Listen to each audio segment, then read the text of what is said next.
Hello everybody, this is Woolrig and welcome to episode 50 of Infinity Evolved. 50 episodes in. I would have never guessed that I would make this many episodes of a single series, but here I am. I feel like I should do something interesting and exciting today. So why not start off with trying to find a meteorite. If you remember, it's been a while since we went hunting for one of these. So I've got in my hand here the meteorite compass, and it is pointing me towards a chunk that has a meteorite in it. Oh, thought I had a hit there. Maybe not. So it was about episode, I don't know, 6 or 7 last time we did this, and I haven't really needed to look for one since.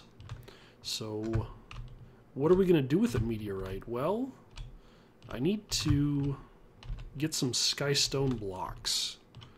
And the only place you can get those is in a meteorite. And it looks like we found one here. So let's fly around the chunks here and see which one it's in. It looks like it is in exactly inside of this one. Cool. So let's start digging and see what we can find.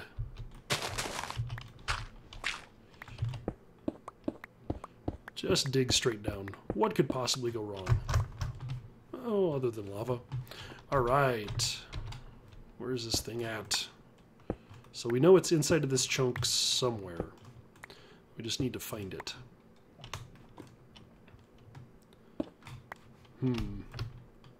Come on, buddy.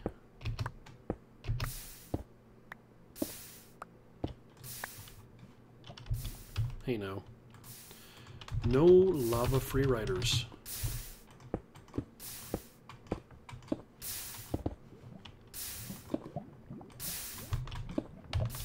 There we go. Get out of my way, lava. I don't want you around, dirt. Oh. Put some light on the situation. I have a feeling. Let's see what we can find. Just dig straight down. It'll be fine. Come on, we gotta find it here somewhere.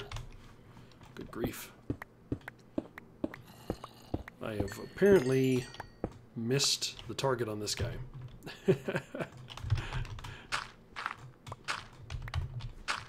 I didn't think it was going to be that hard to find, but obviously it is. There's bedrock. So I missed that one. All right.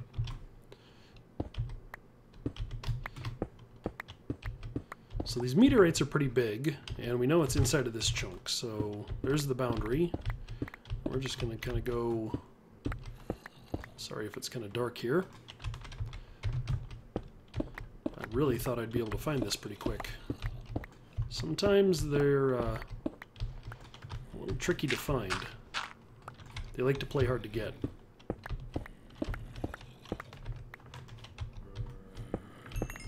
Fortunately, I've got this sweet hammer to do some serious damage.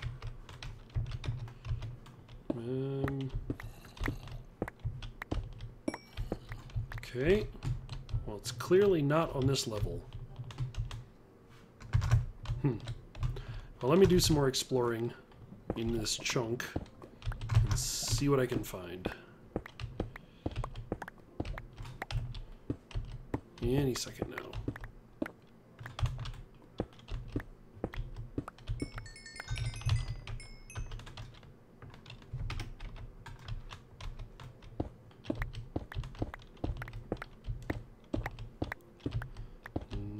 Not finding it. Oh, there's my lava. Alright. Let me come back when I have found what it is I'm looking for. Holy cow. This has been the most elusive meteorite I've ever looked for. But I finally found it. And good news, my inventory is way full. So I can get to show you the ender pouch I made. So the ender pouch ties to an ender chest, and if you remember, our ender chest that all of the quarries and everything feed into is blue, white, white. So you just saw something come in there because this guy here will take whatever I throw into him and just dump him right into my AE system. So, you know, that's handy for traveling and mining. And now we need to excavate ourselves a meteorite. Look at that. Hey, cool. Even found the chest right in the middle. And if you remember, the skystone is actually super hard. And usually takes a long time to mine, but thanks to all my upgrades on my tools, I can actually mine it fairly quickly. This is an incredibly small meteorite. Wow, that's why it was so hard to find. The thing is tiny. That is officially the smallest meteorite I've ever found. But I think that's not enough. Alright, we gotta go find another one. So let me get out of this hole and we'll take off and find another meteorite. Hey, Mr. Skeleton. Excuse me while I kill you. Hey, creeper man. I kill you. I kill you. You blow me up. Alright. Up, up, and away. Off to find another meteorite. Back when I've got one in my sights. Now that's what I'm talking about. I don't know if I can find this one. This one might be too easy. Alright. Let's tear this guy apart. This one's much better.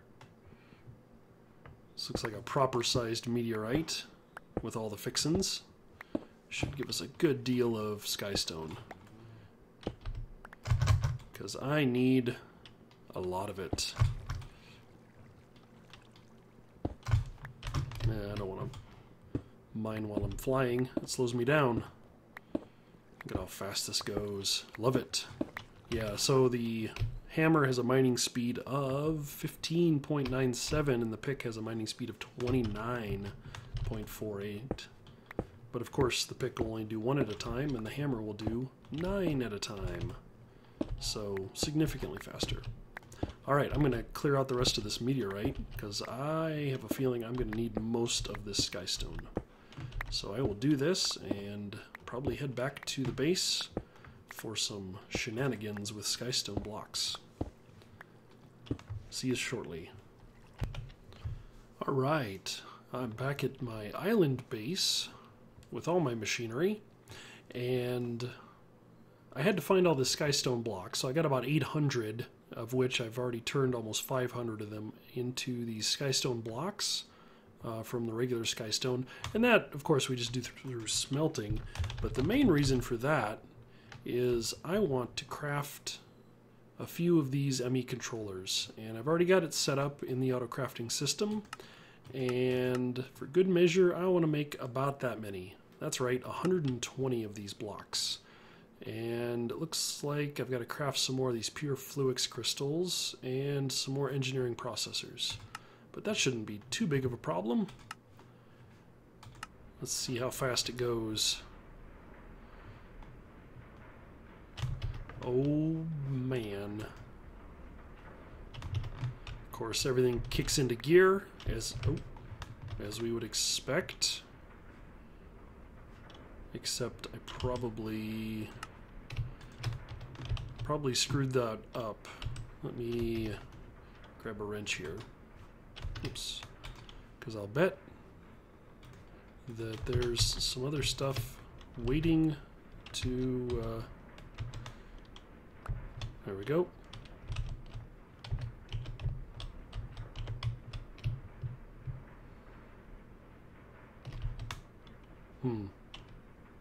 Except I need that, there we go. Let's go and put you down. Of course, the seeds aren't affected by the magnet, but the other items were, so that kind of got screwed up there. I don't think I messed it up too bad. How are we? 95 controllers. Not bad, not bad. What are we missing? You know, 95 is a good start. It's a good place to start. Why so many controllers? If you'll remember, everything we've done so far, we've done with just 2 controllers, but anything worth doing is worth overdoing, right? So let's head over here and take a look at what I've got planned. So what do I have planned? First off, if you'll notice, I've kind of cleaned up a little bit up here, and I've put in an elevator. And the trouble is, the elevators will only go so far, and I wanted to keep my levels right around 10 blocks per level, so, you know, I've got a chain of elevators there to a level 40 layer here that I put in, and back down to the main level that I've been doing a little work on. So I went ahead and cleaned up the cabling, just kind of organized things a little bit. It's symmetric as I can make it.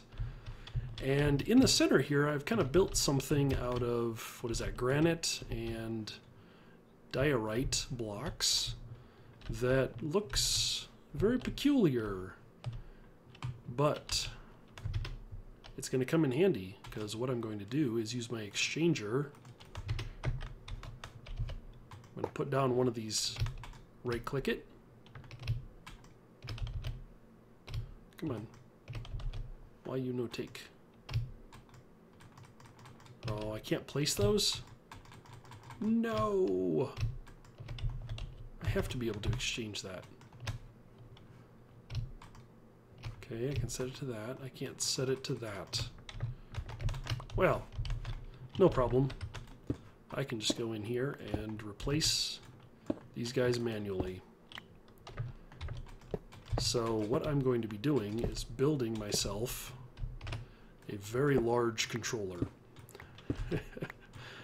Just about as large as you can make it. So there's a limit to how big you can make a controller. A controller cannot take up more than a 7 by 7 by 7 cubed area. And so what you'll notice here is that the outside corners are 1, 2, 3, 4, 5, 6, 7. That's right, it is 7 by 7 by 7. So I'm going to go ahead and bust these guys out and replace them one at a time along here. I was hoping I could do this with the exchanger, but I guess not, because that would have made this so much easier. Could have done it all at once. It would have looked really cool too, but oh well. Not a problem. Oops, not you. So, I've got some blocks to place here, and I will come back shortly and we will power this thing up. And you can all ooh and awe by how cool this is going to look once I'm done. So, back in a jiff. Alright, still trying to finish crafting up the rest of the controllers I need, and I'm noticing a trend here that this is going to be my next hot topic item. This setup has performed well, but it is going way too slow for what I'm trying to do here. So I just wanted to show you that even with the acceleration cards, this thing has a pretty significant flaw in that there's only one inscriber that actually puts all the 3 pieces together to make the processors. So as you can see, we've got a backlog of printed circuits there and there. The silicon is over here. You know, those are getting used up as quick as they're being made, but this single unit at the top really is one of our major bottlenecks. As well as it's just, overall, it's not the most efficient design. So probably going to be the next thing on my hit list. But before I get to that, I need to finish crafting a few more controllers. So I'll come back shortly. I just wanted to show you what I'm currently sitting here staring at as I wait. So enjoy the quick route. I'm going to take the slow road. Alright, several minutes later, I think I have a fully formed controller. Now you might be asking yourself, why in God's name would I build a controller with 120 faces on it, or 120 blocks in it. Well, actually, not quite 120. But why would I build such a large controller? The answer is simply because I can. I don't know, why not? If you're going to do something, I mean, overdo it. Come on. All right, so now the trick is going to be, let's power this guy up. So in order to do that, I am just going to stick a block in here for now. Not the most organized. I don't think I can put it there because I think that might actually be too much to block the elevator. So the elevator can go through, I think, a single block, but not two. Oh, never mind. Works like a glove. Cool. All right, so that one will not block it. So what we'll do then is we'll grab our MV wire connector, stick that on there, grab some cable, and let's go ahead and power this guy up. It's going to draw a little bit of power, I won't lie. It's going to draw a lot of power. And if I've done it right, I have not. So what am I missing here? I'm missing something.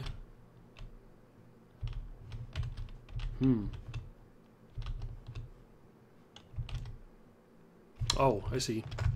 I'm missing the diagonals, or I'm missing the completion of these blocks. So you'll remember, the controllers have to touch face to face. These guys are diagonal, so that's not going to work. So what I need to do is actually build a few more. That's right, these need to come out. So these I had as stairs. These actually need to be controller blocks, and I need, was that 8? So I need 4 more controller blocks. Should be able to get 4 more of those pretty quickly. Nice. All right, and as we put these in, we should see the controller reset. One of them was really all I needed, but I'm going to complete the trifecta here. Because symmetry, hello. And there we go. There's a fully functioned control. That thing is ridiculous. That's pretty much the biggest controller I've ever built. Let's see what we're doing for power. If we get our network tool here, it should tell us we've got 112 controller blocks pulling 671 RF a tick. Cool. Yeah, and it currently will store 1.79 million RF a tick. So that's cool. That's how much, because each one of these controllers has a certain storage capacity. So yeah, there's overkill for you. Why? Why not? Because I can. So what are we going to do with this? Well, I've got some plans. Like I said, I want to improve my inscriber setup. But in order to do that, I think I want to get a little creative. And I want to actually build a small room here. Let's take a look at what we have available. Getting turned around. So Applied Energistics has a lot of neat things, and one of the neat things it has, let's see if we can find it here. We are looking for, I've completely forgot the name of the block. Let me find it here and I will talk about it. Where'd it go? There it is. The matter condenser? Nope, that's not it. Aha! The spatial pylon. Oh yeah, that's what I want. I want to make spatial pylons. So it looks like I need to program in a recipe, which shouldn't be too hard. I should have everything I need for this, except some Fluix dust. And I will talk about the spatial pylons here once I've got a handful of them. So we're going to need a couple of pieces, the spatial pylon being one. The other thing I'm going to need is a spatial I/O port, which is going to take an ME I/O port, which is going to take some ME drives. And I only need one of these, so I'm just going to go ahead and craft it by hand. So we're going to make 2 of these ME drives. 1, 2, and a spatial I/O port. Like so. ME I/O port and a spatial I/O port. Ooh, spatial coordination. And then I'm going to need some spatial storage cells. And these they come in 3 sizes. They come in a 2 cubed, 16 cubed, and 128 cubed. I want to go with the 16 cubed, which takes, you know, some things there. So that is something I'm going to want to auto craft. So let's go ahead and get this. These things are expensive, as you can see. This takes some serious, serious stuff here. All right, let me finish getting this all keyed up, and I'll be right back. Okay, I'm back, and I've gone ahead and crafted myself some spatial pylons and a couple of storage cells, and of course the spatial I/O port. So what is spatial I/O? This is pretty much one of the most complicated things in applied energistics. I don't know. I guess some people would say that point-to-point tunnels are complicated, but they're not. Anyway, what is it? How does it work? Well, spatial I/O is quite simply, it gives you the ability to remove a section of space and store it in a storage cell. So what do I mean by that? Well, in order to make this work, I need to set up these pylons, and I'm going to do this horribly inefficient to start with, and then I will probably try to actually make a better one shortly thereafter. Okay, so that's terrible. Come on, Woolrig, you can do better than that. That is like the worst spatial I/O chamber I've ever built. Alright, so of course I picked like the worst size to start with. I want to start with the 2 cubed one, and let's just do it like that. Sure, why not?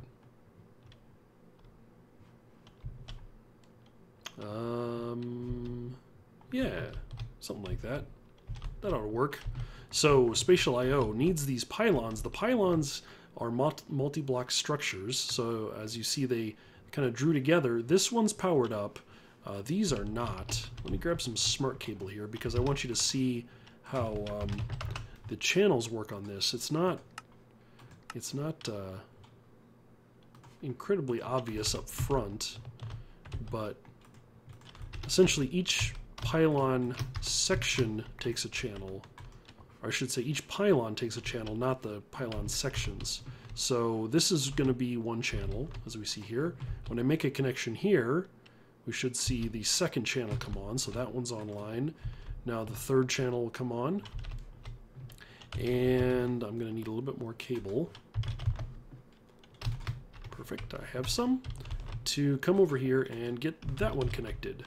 And so I should get all of these connected with 4 channels.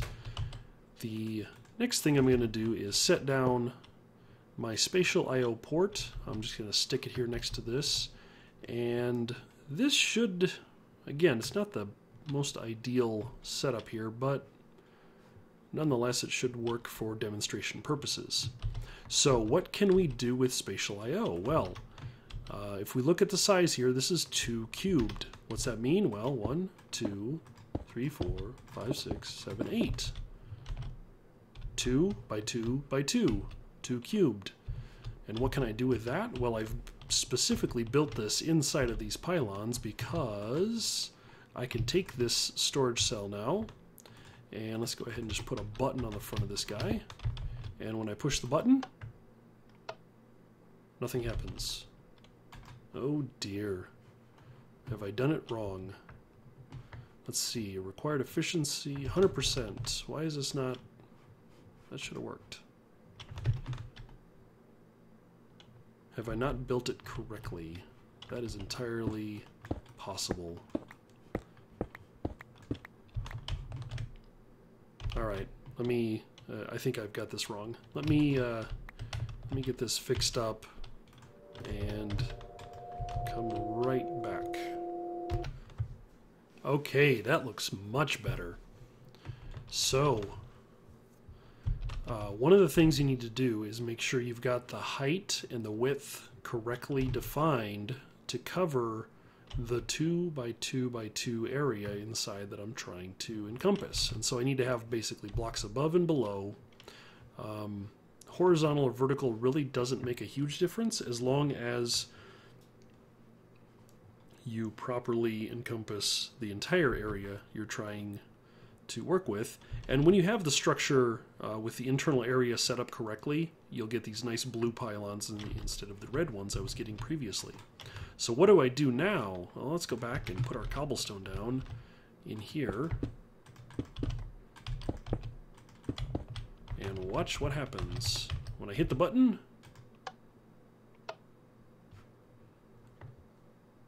make a fool out of me. That's what I get for not trying things on camera. Oh, it stored something. It stored a 1 by 1 by 2 area. What did it store? Ah, there it is. Oh, that's right. I always do this wrong. So it's the area, it's not the edges of the pylons, it's the area basically from this face, from this corner in. So it's really just this little area in here, 1 by 1 by 2, that I have actually stored in. So what did I store? Well, let's go ahead and bring it back. That's what I stored. I stored exactly that. So the way the storage works is that I have to have enough space to meet the minimum. So in this case, 1 by 1 by 2 is fine because I have a storage cell that can hold a 2 by 2 by 2. And so you can kind of see here where the edges are defined because of how this is laid out. So really, I don't even need... I shouldn't need this pylon. No, I do, because it's got to be square with... Oh, no, I don't. Okay, I don't need that pylon. That should still work. I'm kind of experimenting. I haven't done this in a while, so apologies. Yep, that worked. And what am I doing? If it's kind of hard to understand right away if you're not used to this. So let's go ahead and do another demonstration. I'm going to put a chest in here, and I'm just going to throw some items in this chest. Of course, that cobblestone block's not going to go anywhere, but watch what happens to this chest now. If I say I take this 16 cubed, and if we look, there's nothing stored in it. It's empty. This one has stored space. This one does not. If I take that, off it goes. Where did the chest go? Well, it went into this spatial storage area. And if I want to, I can bring back the cobblestone or take it away, or I can bring back the chest or take it away. And so what I'm doing is I'm actually grabbing that three-dimensional space and I'm storing it into this cell. What's happening in the game? It's actually going into another dimension. And so if we go to Forge TPS here, what we should see is we've got some new dimensions that are being created. And where are they? I think it starts around this negative 34, 37, 38, 39. I think those are the applied energistics dimensions. I don't remember off the top of my head. So we're actually creating alternate dimensions for these things to be stored in. And so yeah, that's, that's pretty cool. What can we do with it? Well, we can do some pretty cool stuff. So, you know, storing chests and cobblestone is one thing, but I can actually store other stuff in here as well. Let me make sure that's empty. Okay, that's empty. This one is back. Let's take this block off and cycle it back through.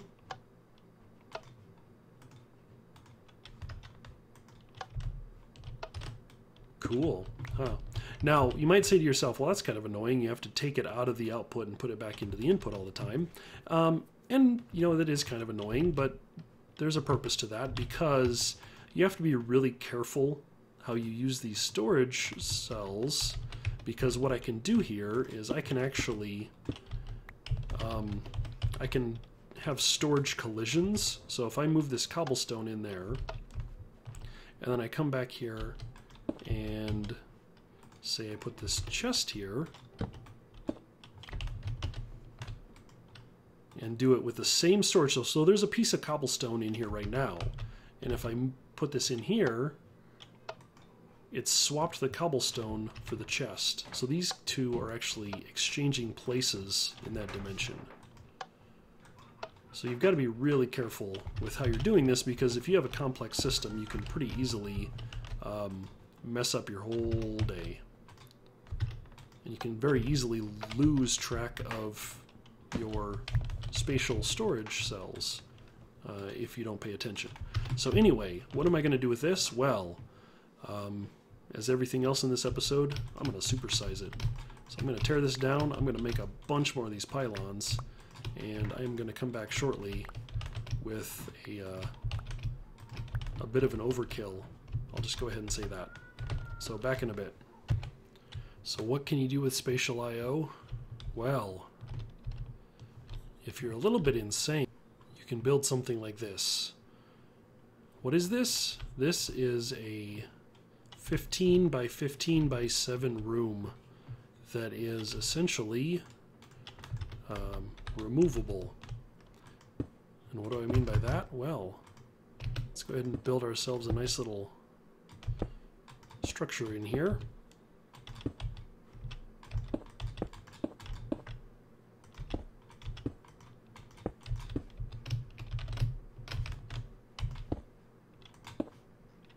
And if we remember right, it works on the upper edges, so everything above this and everything inside of that. So there's the top, this is the bottom, and we have it connected over here, coming off of one of our controllers, using all 8 channels. And I'm going to go ahead and just stick my spatial I/O port, we'll just put it there for now. And I am clear of this, which is important because spatial I/O will not only move items, it will move people as well. So if I hit this button, nothing happened. Why did that not happen? It might be because I've already got that partitioned. So I need to erase this. I need to work on erasing that, but I should have. Thought I had started another crafting cycle on that. Well, let me make another 16K here real quick. Well, quick is relative. All right, here we go with a fresh cell, and now it should work, or not. So the efficiency is not great, and that's because I don't have enough pylons, even though I have a lot here. I need to add a few more, but that should be working. I don't know why it's not. It looks good. It's getting power.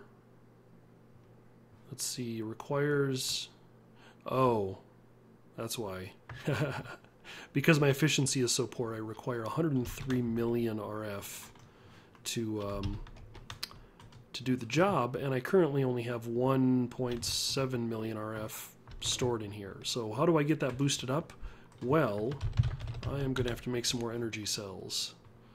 The dense energy cells, and those will store, each one stores, what is that, 1.6 million? So, yeah, I'm going to need a lot more. But I should probably just get more spatial pylons as well. So what I can do is, essentially in between each one of these, I can put a row of spatial pylons all the way around. And this is a pretty big room, so I'm going to have to actually do quite a few to make this work. But unfortunately, it looks like I'm out of time. I've dorked around too much and wasted a bunch of time this episode. I managed to get my controller built in all of its splendiferous glory. And I've started my spatial I/O room, which, as we can see, it's going to be pretty epic once I get it built all the way.